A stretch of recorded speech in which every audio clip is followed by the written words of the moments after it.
So here we are in Padstow on Cornwall's north coast, and we are going to show you all the churches on the Saints Way Church little booklet. There's 12 in total, and we'll go show you each one. So this is the booklet you can pick up. It's called the Saints Way Passport. This is a walk from North Cornwall to South Cornwall. I'll actually be doing that in another video, walking all of it in one day. But what there's 12 churches along the way. So we're going to visit every one of these churches, and in each church you'll find a little stamp. And you can just stamp the church that you go to, and we'll go and see if we can collect all 12 stamps. Okay, so here we are today at Little Petherick. Let's go in and have a quick look at this one.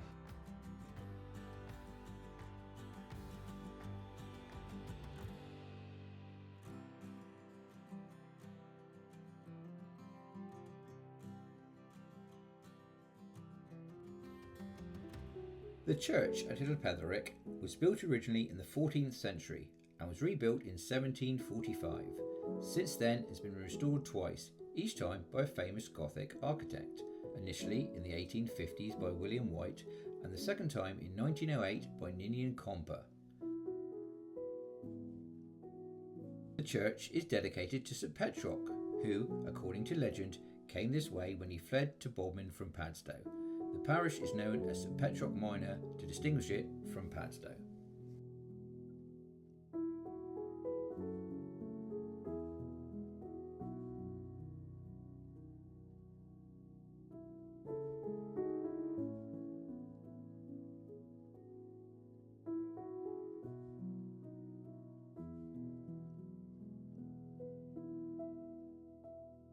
As mentioned, renowned Gothic architect Sir Ninian Comper was commissioned by the patron Athelstan Riley to restore the building between 1908 and 1947. Comper transformed the interior into a miniature, ornate Anglo-Catholic shrine.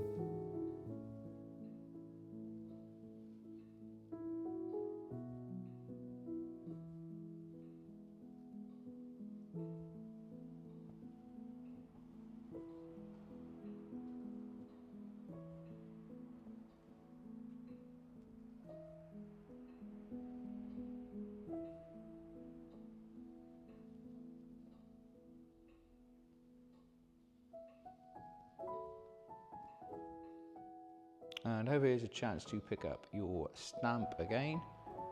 So you can stamp your passport to prove that you've been to this one. Okay, let's pop on and off to the next one.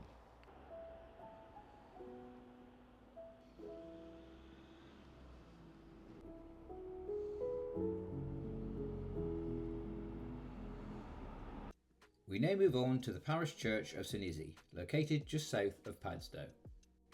One thing that you might notice is that the headstones were cleared from the central grounds and moved to the perimeter to make the church easier to maintain. The practice of clearing or slabbing historic churches was quite popular in the 20th century, although while it successfully streamlines groundskeeping, it often means that the stones no longer mark the exact spots where the deceased were originally laid to rest.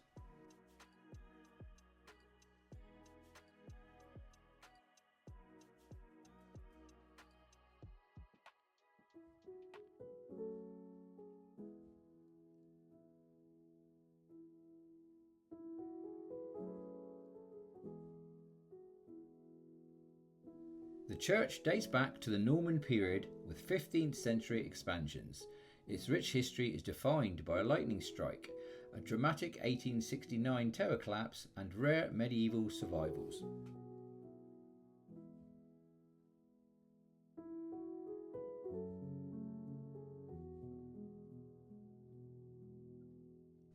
Dedicated to St Issey, the original foundation likely dates to the 7th or 8th century.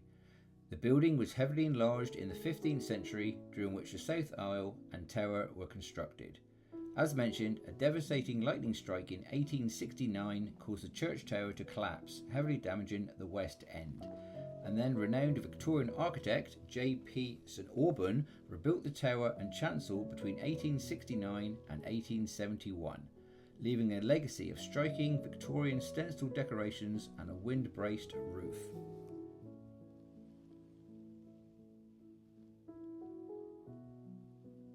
Again, the organ with very impressive pipes.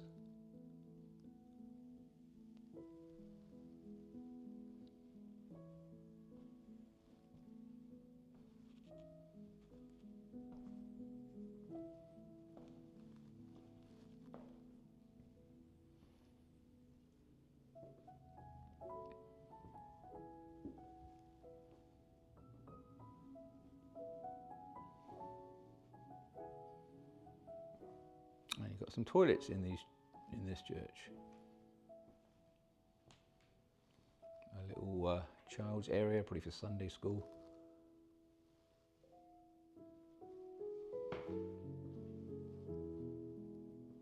And there's the ropes to ring the bells, campanology as it's also known.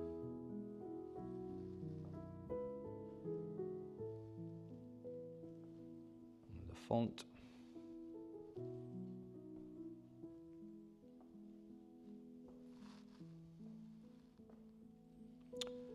And again, we will go and get our stamp for this one.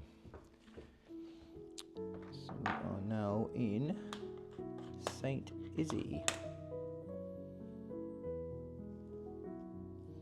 which with my eyes is going to be there.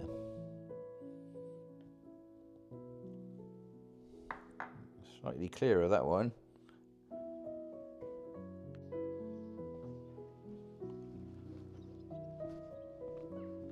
Okay, there you have it. That is St. Issey.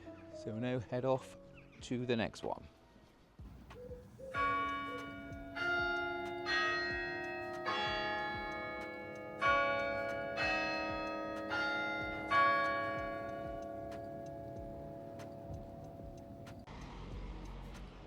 Okay, so on to St. Bartholomew's in Lostwithiel, a place where I grew up.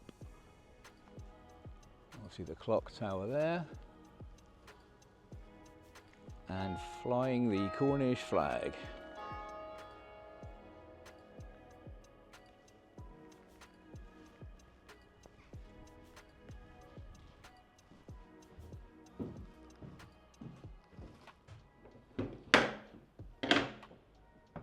So built in the 12th century. And during the Civil War, during the 1644 Battle of Lostwithiel, Royalist troops besieged the area and parliamentary soldiers subsequently used the church to stable horses, and they famously baptised a horse named Charles in the medieval font to mock the king. So there is the medieval font that Charles the horse allegedly got baptised in. Now, the original spire outside was badly damaged by lightning in 1767 and was rebuilt in 1876 to 1879.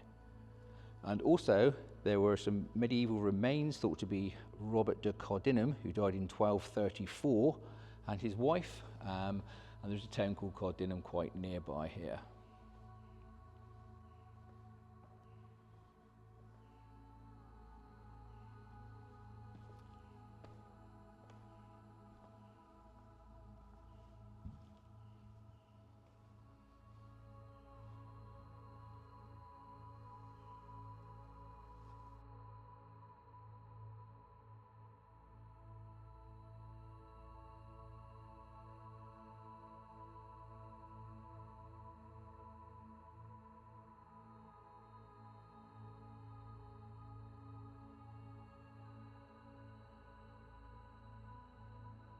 So this takes me back to when I was sergeant at Mace for the town of Lostwithiel, probably about 15 years ago now. I used to sit here in this seat, and as we pan around, we will show you where the mayor used to sit. Obviously our duty was to protect the mayor in ancient times. I used to carry the mace, so that is the mayor's seat there. It's got an inscription, I think, on the back. Can't quite see that now. And obviously prime position for the mayor to sit. Okay, so we'll go and see if we can get our stamp. If we've got anything over here.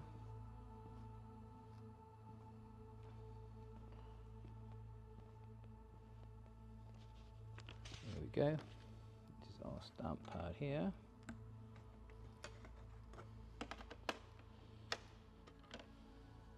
So let's get our card out.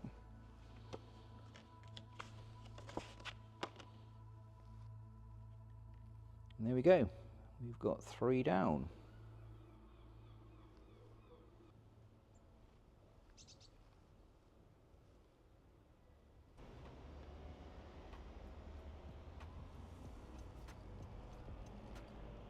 So here we are in St Blaise, and we'll take a look at St Blaise Church. So constructed in around 1445, as you can see, with granite, extensively renovated around the sort of 19th century rebuilds, particularly extensive restorations led by the architect Scott and Moffat in 1839.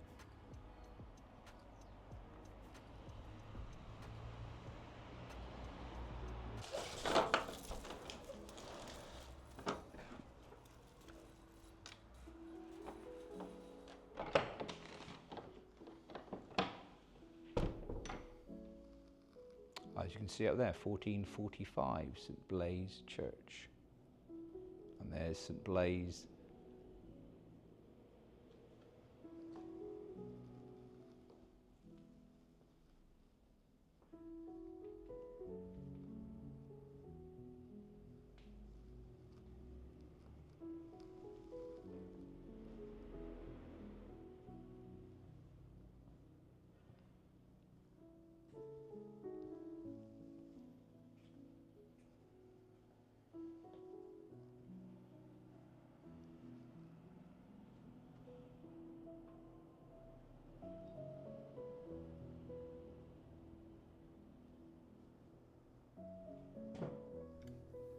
Because St Blaise is the patron saint of woolcombers, the local village, historically tied to the wool trade and later the china clay industry, bears his name, although it's basically known as St Blaise rather than St Blaise.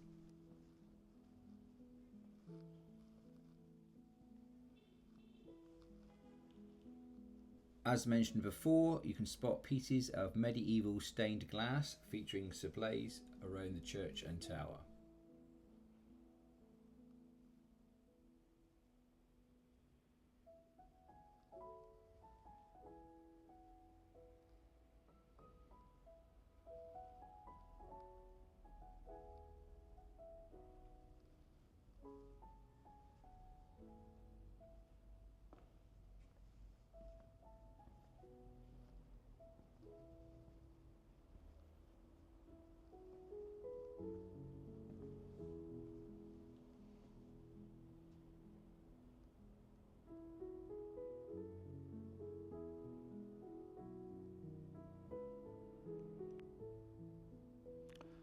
Okay, let's go and see if we can find our stamp in here.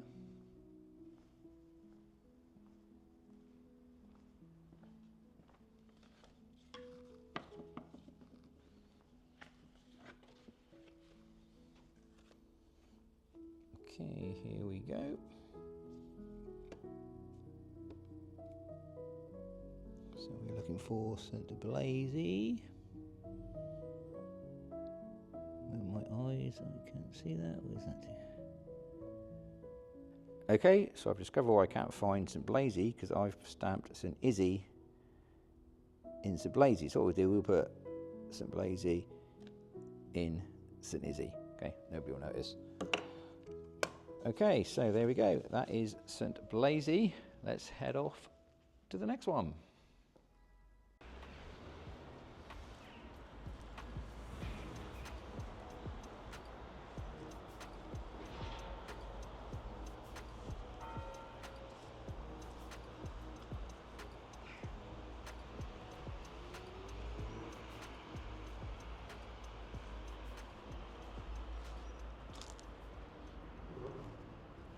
Now we're off to St Finbarr's Church in Fowey, which is here straight in front of me.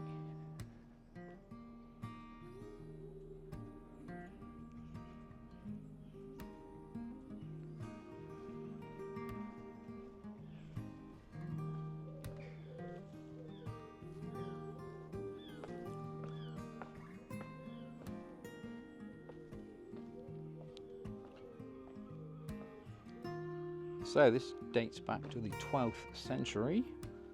Norman church built on a 6th century Celtic site.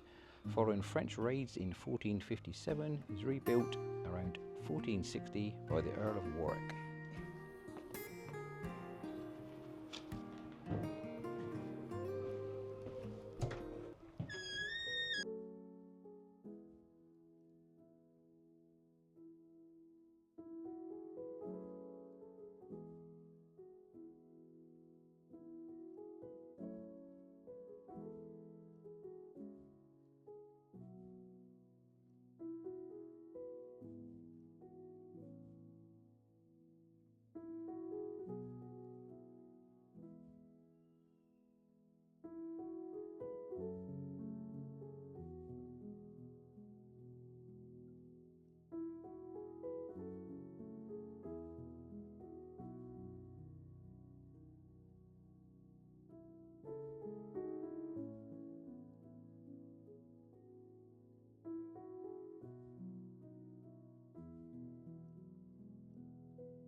The church's architecture and historic elements reflect centuries of adaptation and maritime heritage.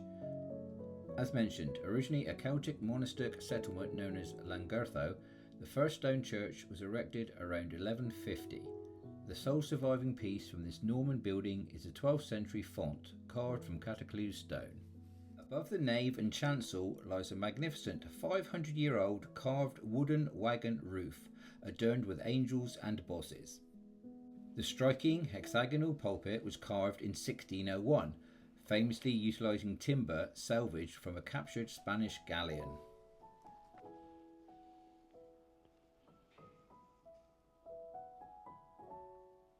Stump.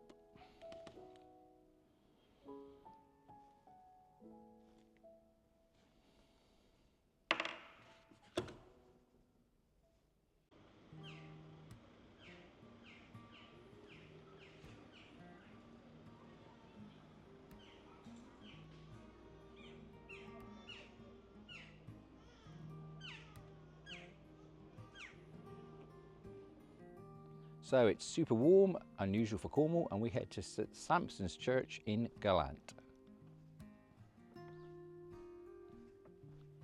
Now this rests on a 1500-year-old Celtic holy site along the ancient Saints Way, obviously that's what we're doing, and it's built in 1509 to replace an earlier 13th century church.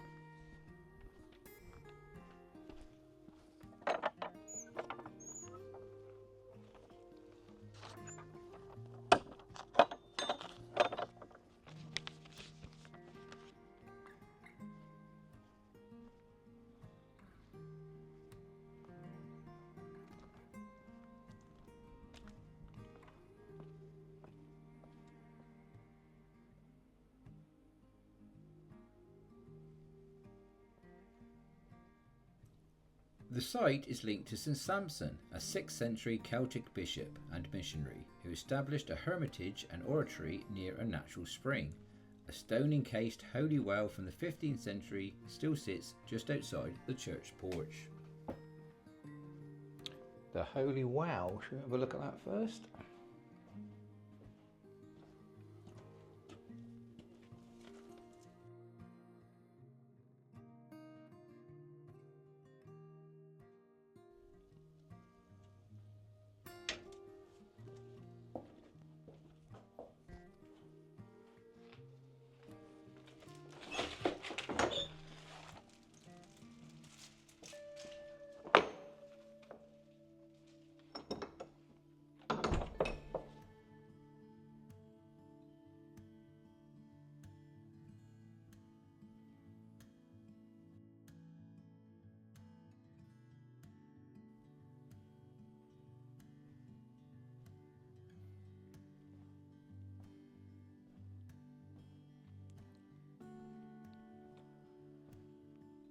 This is a very well lit church.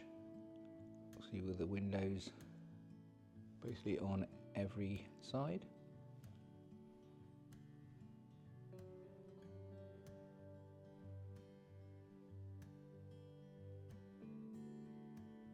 The church is constructed in the perpendicular style using rough local granite. Features include intricately carved wooden roof bosses, some depicting craft guilds, a pulpit fashioned from medieval bench ends, and a slate memorial to Edmund Constable. Until 1281, Golant was chapelry dependent on Tywardreath Priory, requiring locals to pay for the priory's upkeep. Following a rebuild between 1460 and 1508, the village resisted these fees. The building and churchyard were officially consecrated in 1509. Even have a little model here. Hope you can pick that up without the reflection.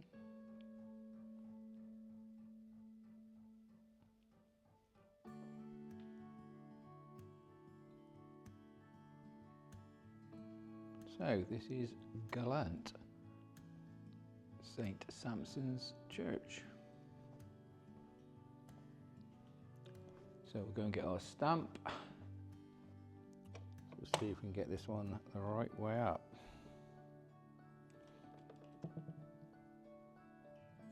Yep. we're good.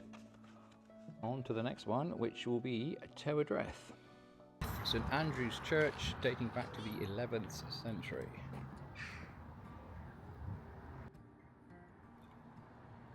Rededicated in 1347, its 15th century tower and arcades remain, whilst the rest was extensively rebuilt in 1880.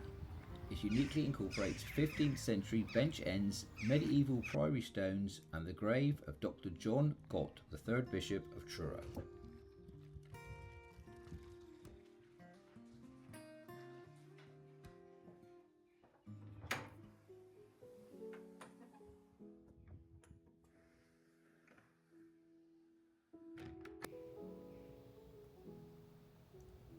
The tower was added in 1480. This 4-stage battle-bented structure contains a pier of 6 bells.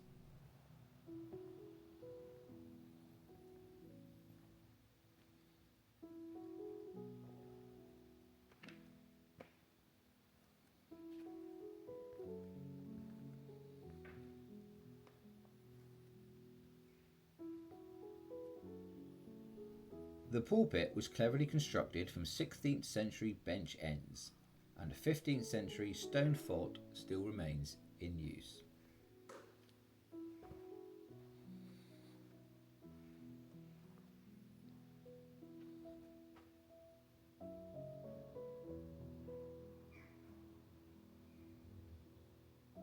Tywardreath Priory was established shortly after the Norman conquest and dominated the local area until its dissolution in 1536. St Andrew's Parish Church, which served the lay community, was extensively remodelled at a cost of £3,000 to its former 14th and 15th century footprint.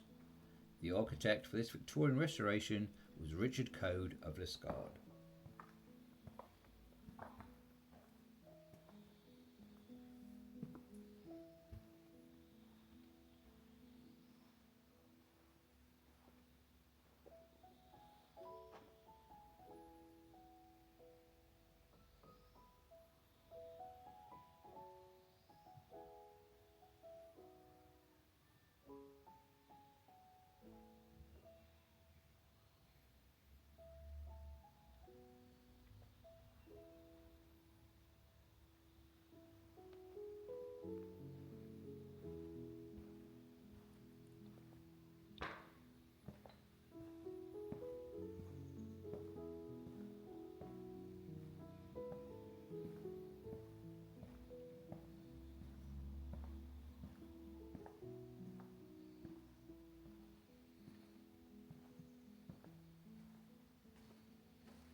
So, St Andrew's Church, Tywardreath. Let's go and get another stamp. And this one for the Tywardreath. Okay. There we go. On to the next one, which is going to be a Luxulyan.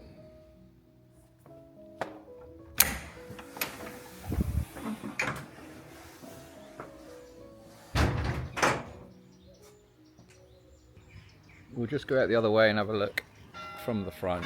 Oh, good timing.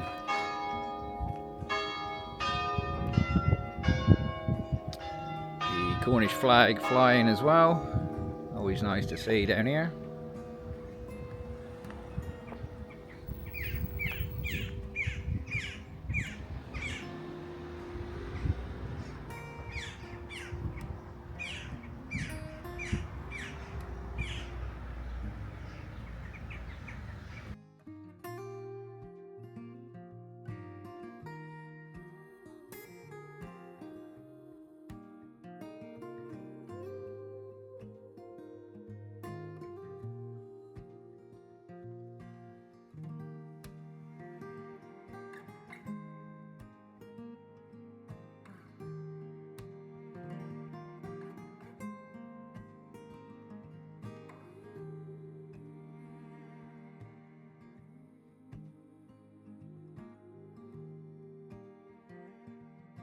Okay, we're now in Luxulyan, and a church first mentioned in 1162, and actually where I got married back in the day.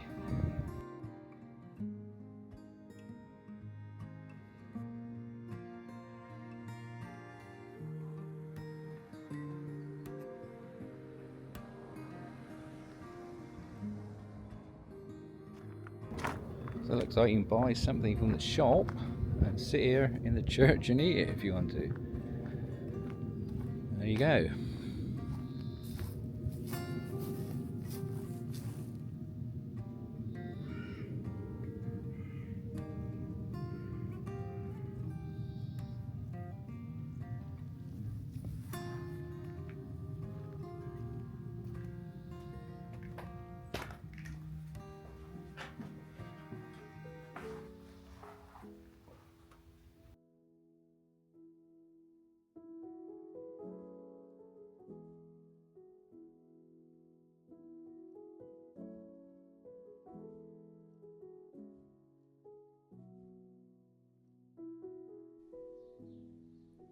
The church is also a Grade 1 listed building. Dedicated to the early martyrs St. Sirius and St. Julietta, the granite structure rests upon an ancient circular elevated grounds, likely used for worship long before its construction. Inside, the building houses an original Norman font and an east window dedicated to the Cornish architect Sylvanus Travail.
Luxulyan.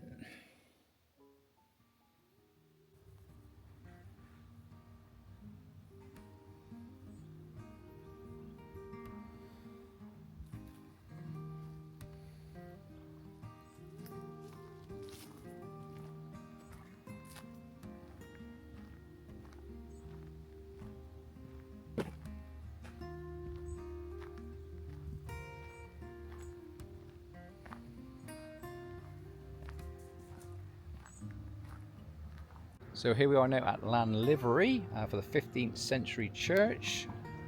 If you are visiting this, very nice pub there, the Crown Inn. Had many a good meal in there. So let's head into this one.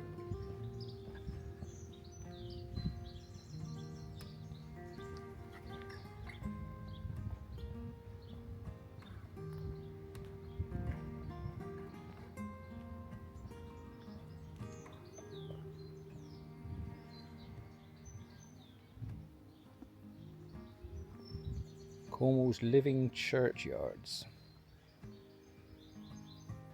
Always an excuse not to cut the grass. The church boasts a commanding 100-foot granite tower, described by author John Betchman as one of the great churches of Cornwall. Gotta admit, it doesn't look great, does it?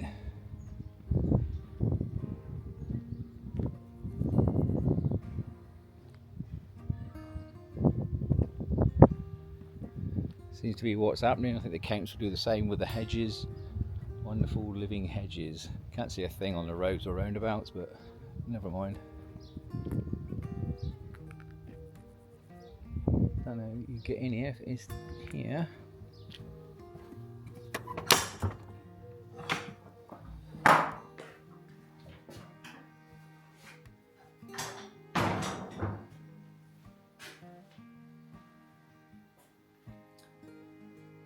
So a little entrance lobby. Saint Brevita.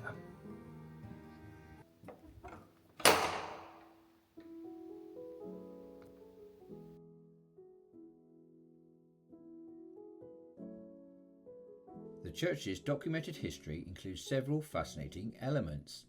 The local Kendall family of the historic Plyn estate were significant benefactors and actively funded the church. The interior houses impressive 17th century Baroque monuments and stone slab memorials dedicated to family members, including one for Jane Kendall dated 1643. The present 14th and 15th century structure was preceded by earlier, possibly Norman buildings. The ancient stone coffin located in the churchyard is thought to be Norman and was discovered under the north transept floor.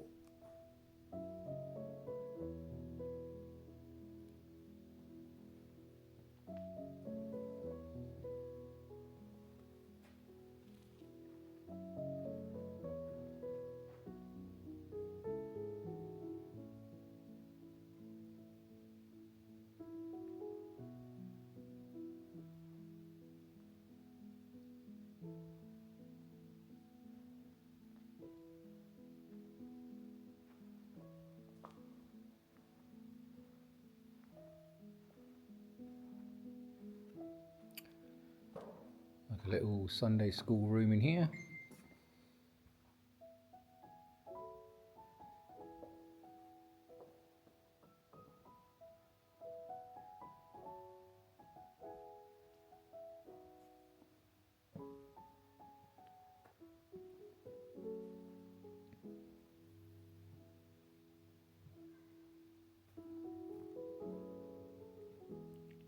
So that's about church restoration.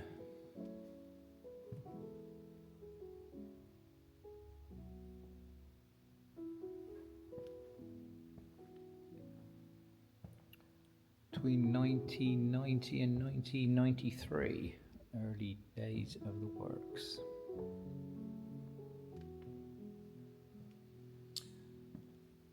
And back into the bell tower, actually get into this one.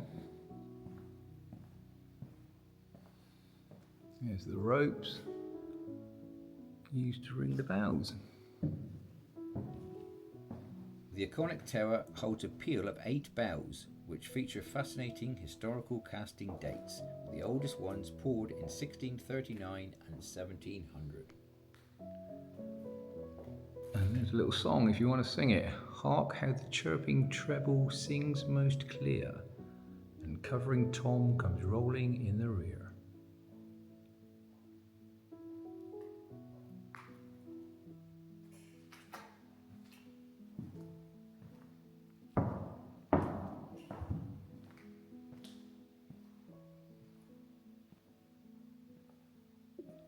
Okay, so we find our stamp in here.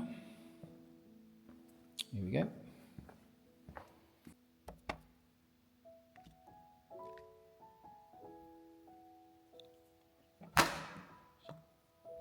So there we go. Let's head on to the next one. I'll quick look at the organ.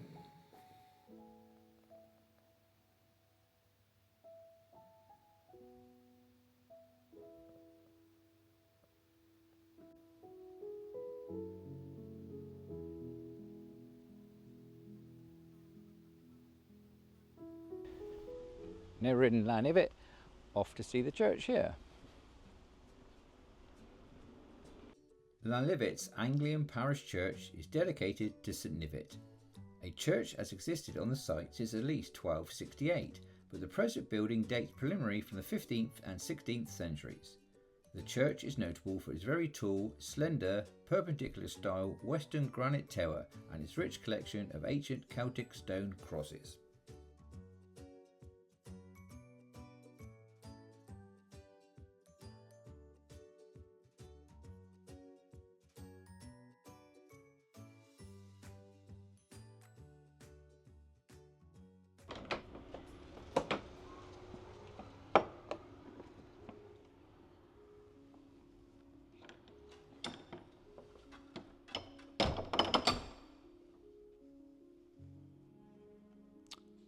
So here we are in Lanivet Church. Parts of this have been here since 1162.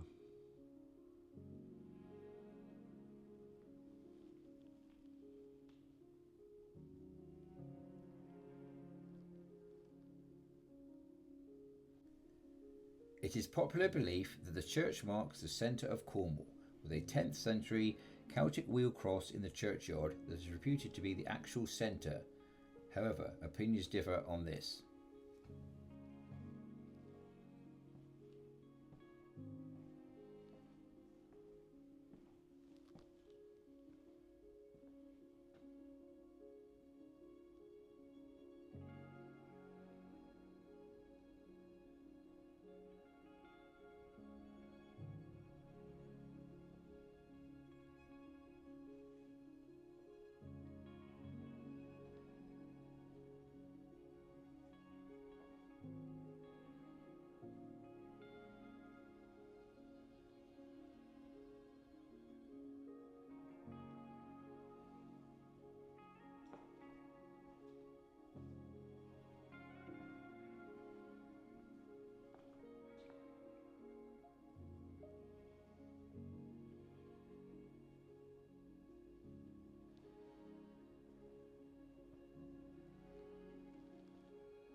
So this is Lanlivery Church. See if we can get our stamp in here. I think I've spotted it over there.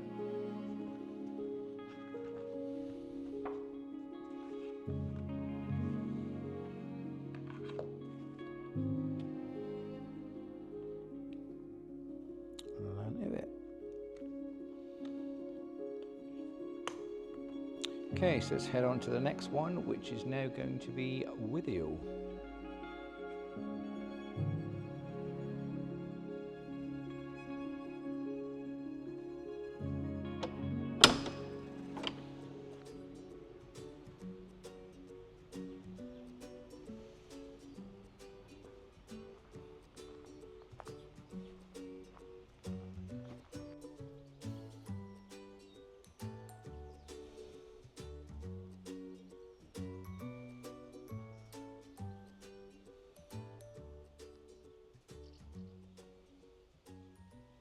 So we're now in Withiel, and to our left is St. Clement.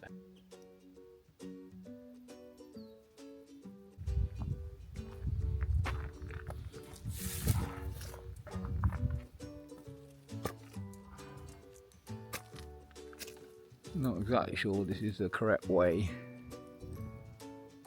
in, to be honest.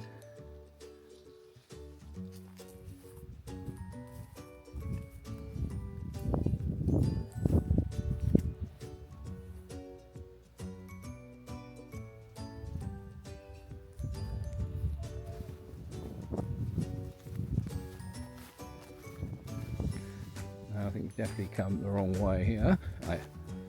The entrance.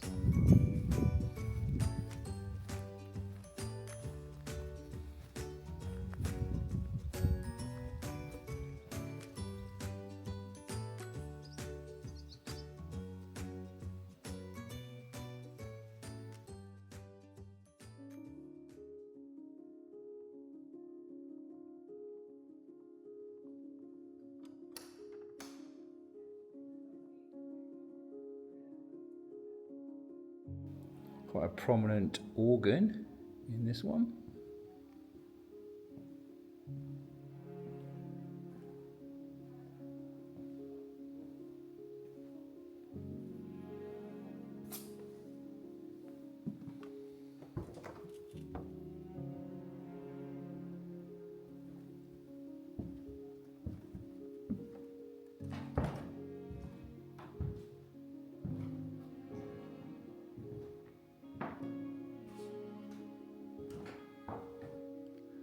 I did used to come to all these churches back in the day.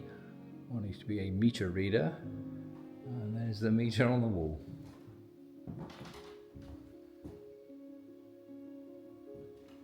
Quite an easy one to find, that one. Some were a little bit more difficult than that.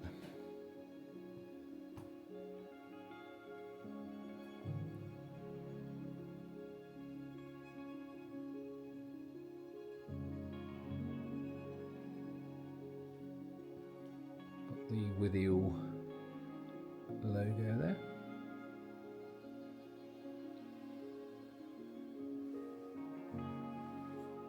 Some very nice looking homemade homemade seat covers.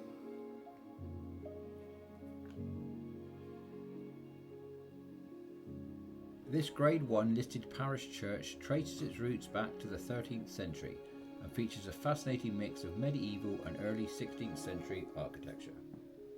During the early 16th century, the church fell into disrepair and was largely rebuilt by Thomas Vivian, the prior of Bodmin, who served as rector from 1523 to 1533.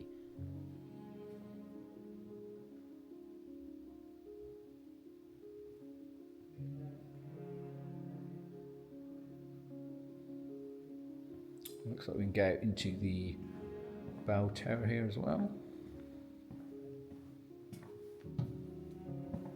As you can see, these are the ropes that you pull and then let go,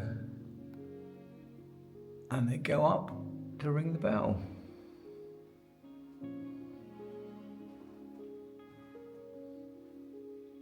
All numbered as well.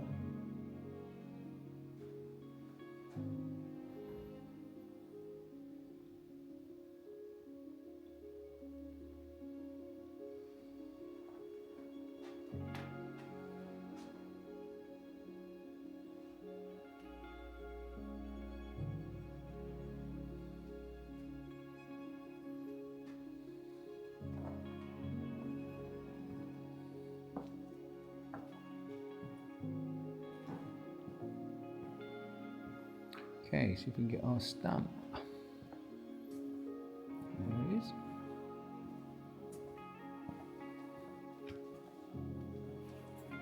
There's the font, so a quick look at that.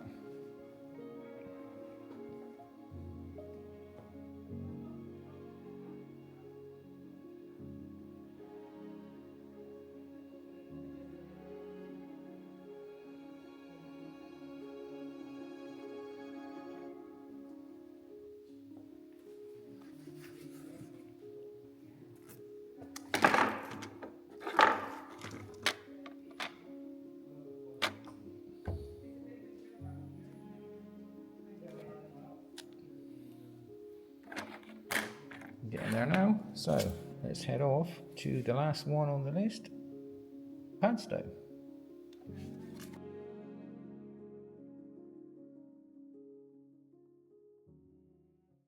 So here we are in Padstow on Cornwall's north coast. Padstow Church is sited by a Christian cemetery of 850 to 950 date. In circa 981, the church and community were largely destroyed by the Vikings and Petherick's bones transferred to Bodmin. The present church fabric may go back to the 12th century, with the tower base being one of the earliest features. Most of the church dates from the 15th century. The exterior walls of Padstow Church are mainly grey Devonian siltstone, very likely slate, with some granite capping on the buttress. The roofing slate is Delabole slate.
Okay, so this is Padstow. Let's go and get our stamp.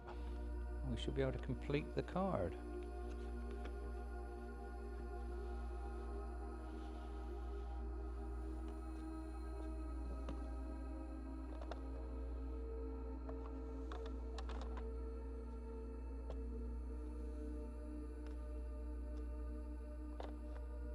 And that's the full house all done. So we popped into this church a couple of days ago to pick up our blank Saints Way church card. We've since been around all 12 churches on the map. So hope you enjoyed it. If you did, please subscribe and we'll see you on the next one. Let's just leave you with the last view of beautiful St Petrarch's Church.